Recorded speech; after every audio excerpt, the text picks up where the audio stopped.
How's it going, guys? Today we're going to be taking a look at the Polk Signa S4, which is Polk's new soundbar, and I gotta tell you, this thing's pretty cool.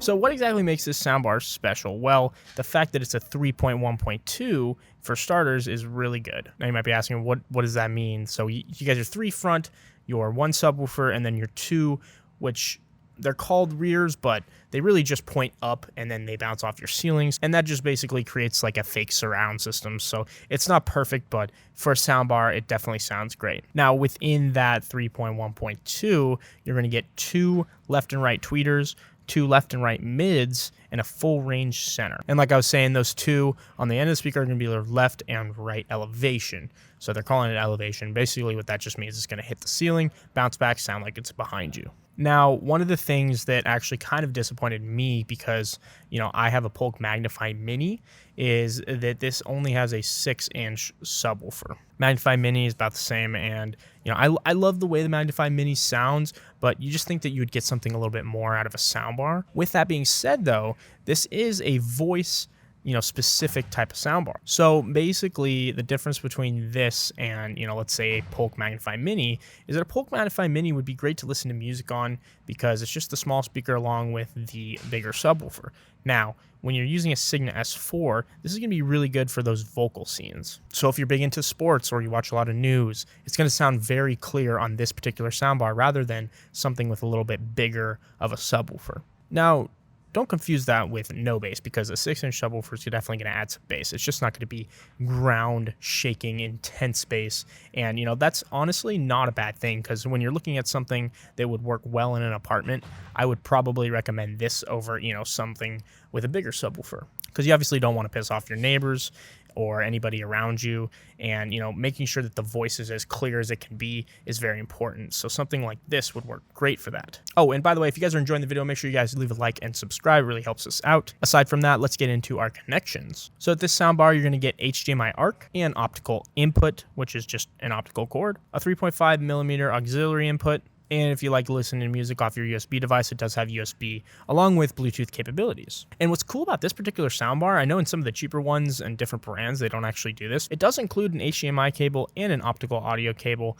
And, it's just kind of cool to have right out the box. A lot of times you have to buy those separately. Now, personally, if you ask me, if you want to get the most out of your audio, I would definitely go with, a higher end HDMI cable and a higher end optical cable, depending on which one you prefer.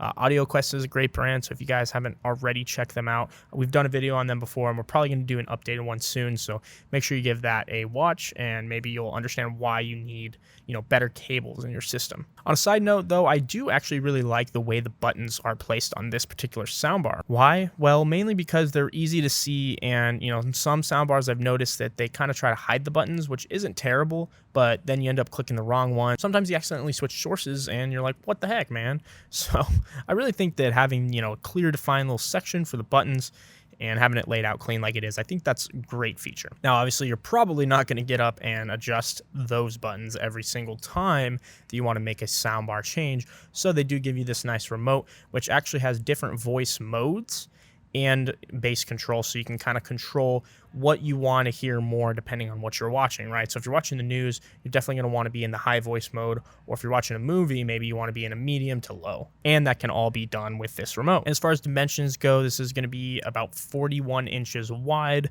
3.7 inches deep, and about 2.4 inches high. Very slick, very clean soundbar, and the subwoofer is actually not that big either. So as far as, finding space for it, it's going to fit great in whatever system you have. All right, so to conclude, what kind of application would this soundbar be best in? Now, would I recommend this for your living room? Probably not. If it's all you can afford, it's still going to make your TV sound way better than it already is. But if you have the extra money, I would go with something a little bit higher for your family room. But as far as a bedroom or, an apartment, this is pretty much checks all the boxes for me. So I would just kind of feel out your situation. Are you trying to fill a large room? Because if you are, you're probably going to need something a little bit more, beefy. But, if you live in an apartment or any type of smaller space, where you can make it work, I would totally recommend it because it does sound pretty good. That's going to be all for this one, and if you guys haven't already, check out some of our other cool videos on products like these. If you guys are interested in getting the best deal on this product, email YouTube@Walts. And if you're new here, be sure to hit that subscribe button so you don't miss out on any future videos or deals.